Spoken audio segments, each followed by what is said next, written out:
sa inyo ang unang kronika, First Chronicles, chapter 21. Basahin po natin ang verses 1 to 3. First Chronicles 21, verses 1 to 3. In preserving a nation, paano po na ang bayan ay mapapreserve, hindi mawawasak? Paano ang ating bansa ay di mapunta sa lababo ng away? First Chronicles 21, verse 1 to 3, begin.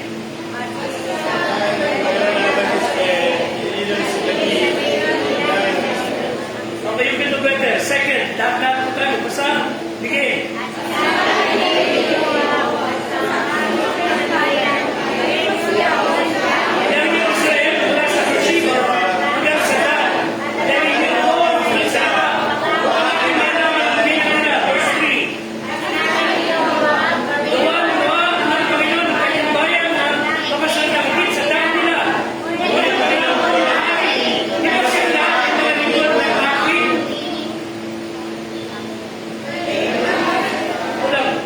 Verse 3.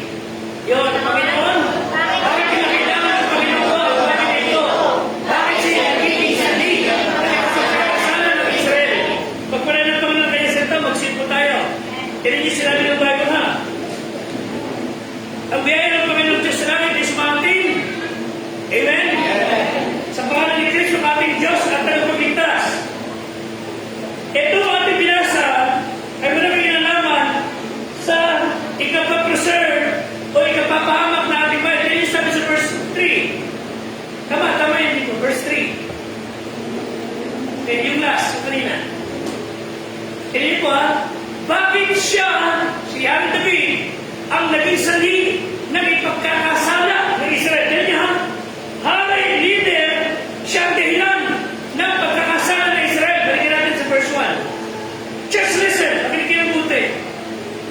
Okay, tinan niya, ang text ko sa inyo mga kagabi, ayun, nagbabasa ng mga text ng GC.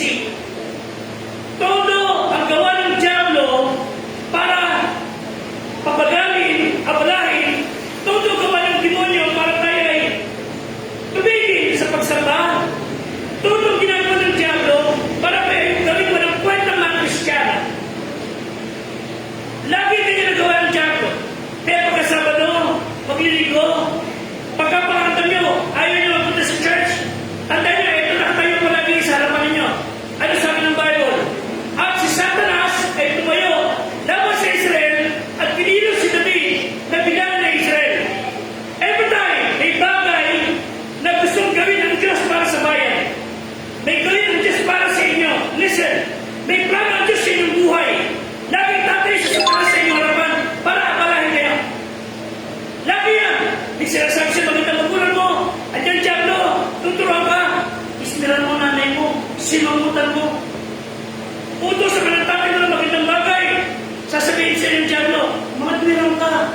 Sasabihin mo, paligi ka. Ano yan? Ba't ako? Diba? Ba't ako? Di paligi ka. Diba? Every time may magandang bagay ang Diyos para sa inyo. Si Satanas lagi tatayo sa inyong harapan. Aapulahin na kayo. So every time na kayo ay sinasabihan, pinaalalahanan ng bagay na dapat gawin para sa Diyos. At tinatabi nyo, tinatagay nyo, binabalawala nyo. Sapagkat si Satanas, ano sabi sa verse 1?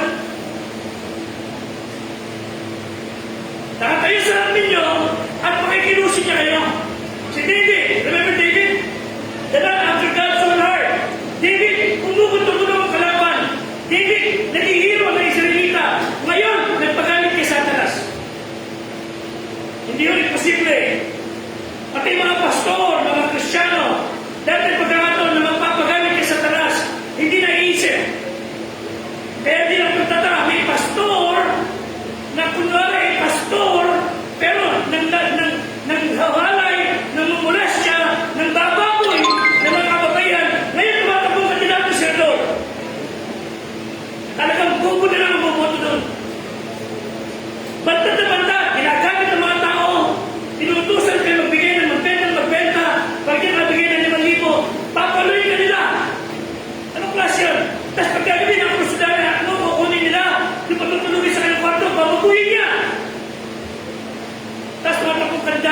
ambasador itong demonyong taong yun.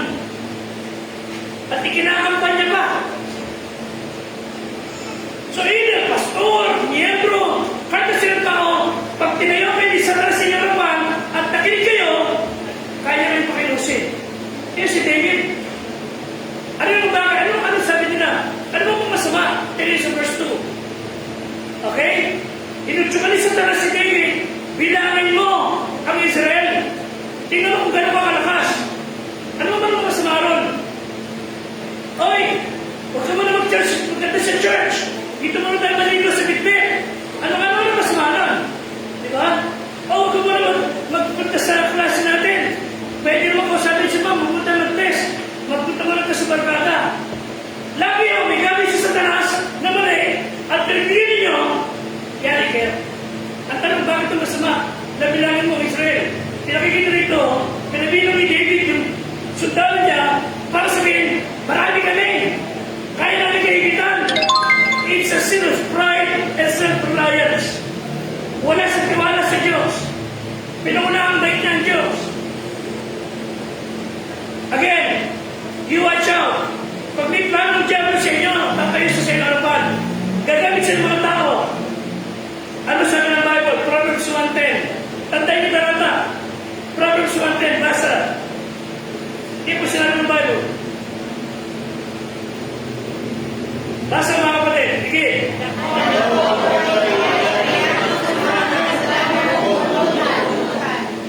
Pag hindi kaya kayo magkamali, magkasala, sumuway, sabi ng Bible, huwag kang papayag. Huwag mong payagan, huwag mong tulutan.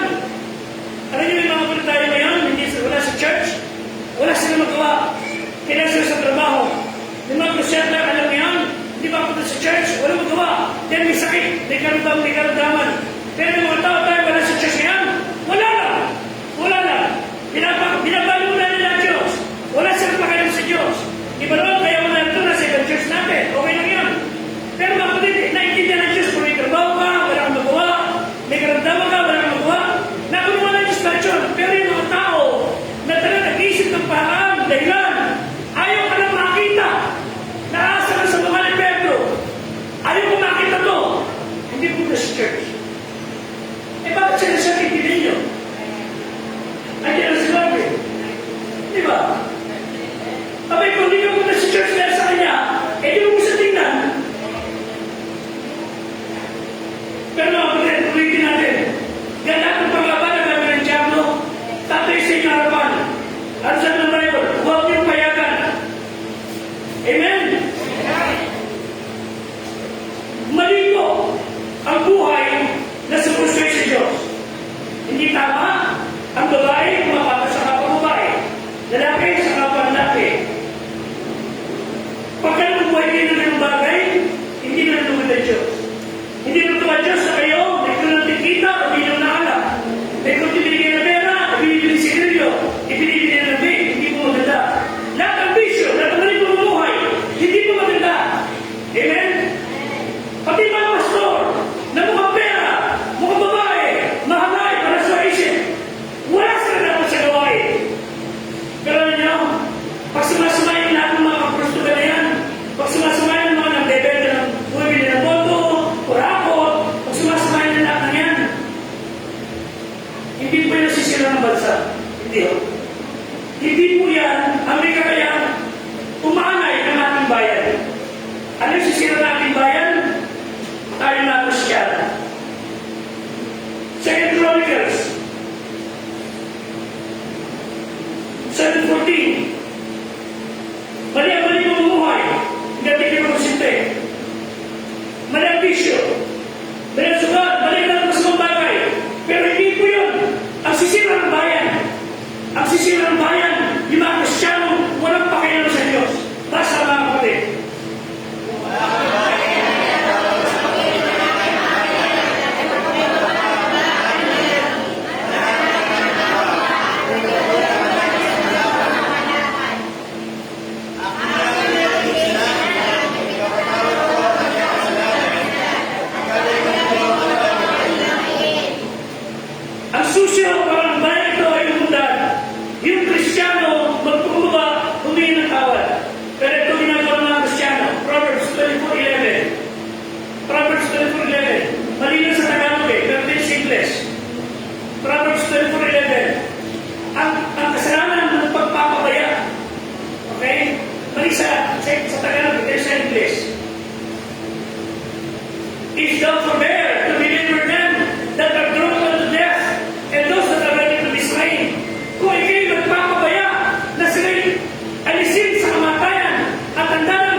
saints and perseveration.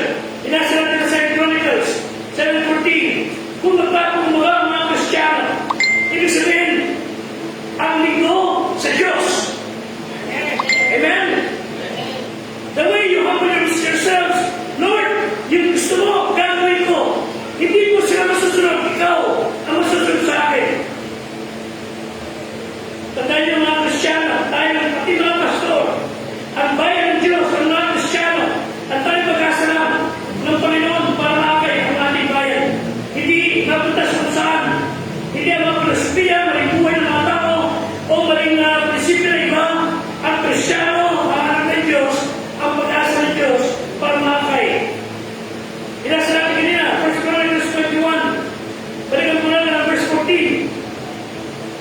Nagpatay si David. Sa 1 Chronicles 21:14. Nagpatay siya sa kayabangan ng Diablo. Ano nangyari? Pag-asa.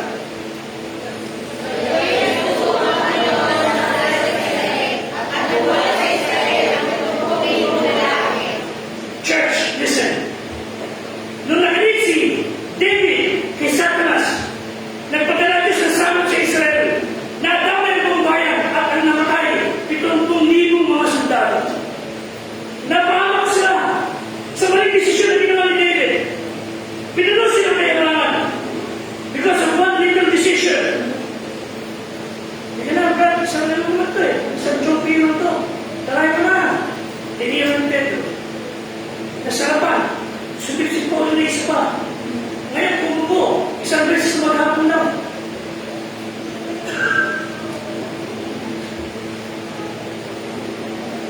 Bukas na ito nun. Ano ba maganda sa sigarilyo mga kapatid? Ano ba maganda sa harap? Tataka ko ni mga babae na papaloko. Hindi ko maganda na laki ang naninigarilyo. Hindi mo ako ko niyan. Madali nyo nintin. Nicotine. Diba? Mga kapatid ng Kristiyano na nabuhay para sa Panginoon, ang pag-asa ng Diyos para bayan ito ay maisayos. Maling decision ni David. Araw-araw, nagpapasya tayo. Eh, church, bukas. Bukas, magdidesisyon tayo. Or should they say, nag-decide ka na ngayon, bukas isusulat mo na ang desisyon mo. Tulungan tayo ng Diyos ng kasama sa pagboto e ang bayan. So the decision you make, secondly, the deception that was done. Parikita sa Genesis chapter 3. Yan ang buksan. Si Satanas, pinukso si Eva. Bakit pinukso? Para pumasok siya kay Adan. Hindi siya makadiretso. Then, medyo may paninindigan si Adan. Hindi siya kami naniniwala kung nakikinig ka nga. Pero, kinuha ni Satanas ang pwedeng makapanloko, ang magpauto kay Adan. At yun ang ginawa niya yung babae. Inaya ng Diablo si Eva hanggang sa napasunod niya na hindi kumain ng pinagtabaw ng prutas. Sinasabi ng Diablo, ang maling salita, pinilipin, na prophecy si Eva. So the saints can save a nation. Secondly, the scriptures, the Bible, ang Biblia. Church dapat binabasa. Amen? Ang Biblia dapat binabasa. This will save a nation. Hindi po ito dapat nakadisplay lang, hindi dapat nasa pakatong lang, hindi ko na dapat nahawakan. Dapat nababasa nyo sa apps, nababasa nyo araw-araw ang Biblia. Amen? 2 John 7-10. 2 John 7-10. Dito sa mga Bible. 2 John verse 7.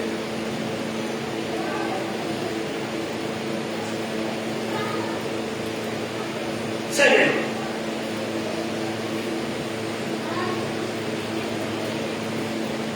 Natin.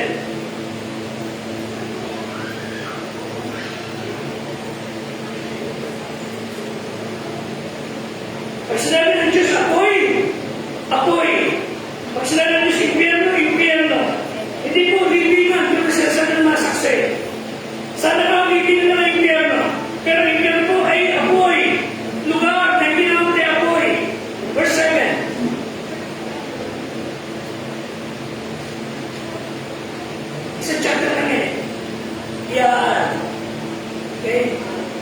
Amen? Basa.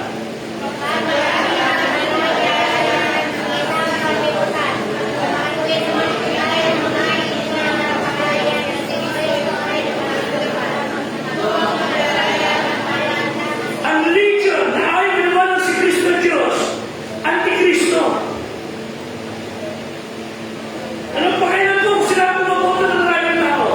Pag ayaw mo maniwala kay Kristo bilang Diyos, Antikristo ka. Ano yung sabihin? Kalaban ka ni Kristo. Anong pakailan mo meron ng malaking facility, marami kang pera, hiwalay mo bahay ka laki, at maniwala mo na ibulong, ganit siya impyerno. Amen? Si Kristo ay Diyos na nagkatawang tao. Tandaan niya, si Kristo ay Diyos na nagkatawang tao. 1 John 5:20. 1 John 5:20. Itayo niyo sinisipan. Huwag niyo sa inyong mga Bible. Marka niyo sa inyong mga apps. Basa mga kapatid. Nalalaman natin na pagkita ko ng Diyos. Pinigyan ng pagkaunawa upang makilala natin sa totoo. Kaya sa kanya na totoo. Sa pagkita kay Kristo na kanya na. Ano siya? Ito ang tunay na Diyos. Ay, Diyos, nabasa niyo ba? Nabasa niyo?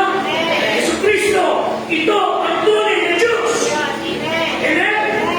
Ano sasabihin ng Diyos Diyos? Ano sasabihin? Panalo na, binoto na nila.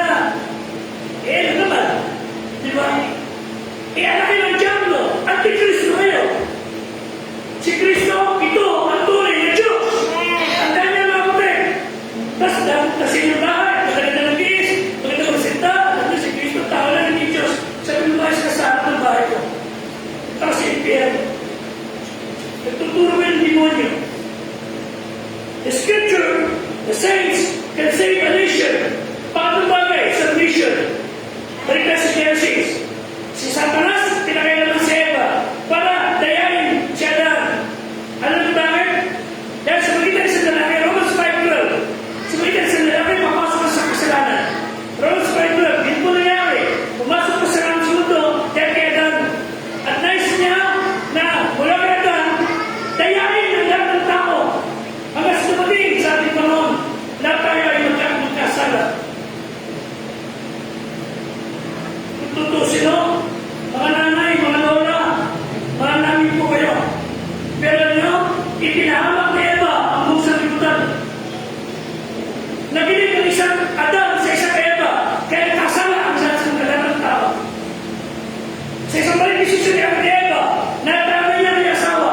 At sa maling desisyon ni Adam, nadama niya ang buong libutan. Kaya tayo nagkakanda, winter na yan. Pero ang sa panahon, kaya gusto ng Diablo, wasakin tayo lahat. Submission, matututang magpanilang sa Diyos. Amen? Magpasama tayo sa Panginoon. Sumunod tayo sa ating mga magulang na may takot sa Diyos. Pati malam natin, dapat sumunod. Ephesians 6:1. Dito sinabi, Ephesians 6:1. Satanas na napitin si Eva para madali si Adan. At nang madali si Adan, nadali si Cain. Naghain ng mali. At nang nadali si Cain, nagkasala na lahat ng tao. Basta mga kapatid, ano sa akin ng Bible?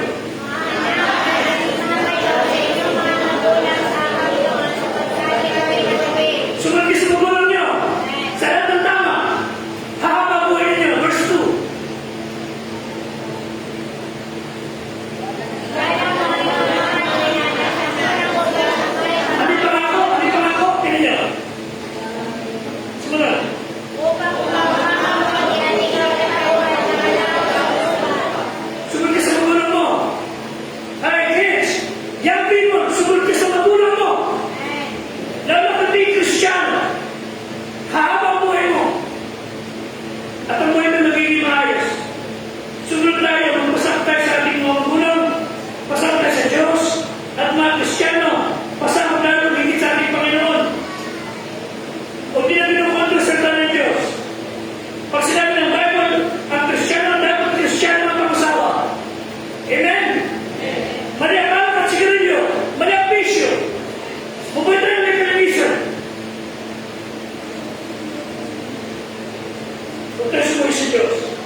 libre ang pagkain. Punta isang pastor, punta lang, hindi baptist. Order siya, marami.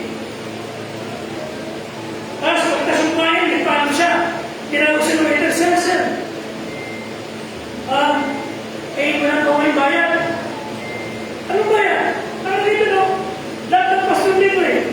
Pastor mo, di ba lang, pastor mo? Di ba may bayad ako? Nakita ko may bayad kayo eh.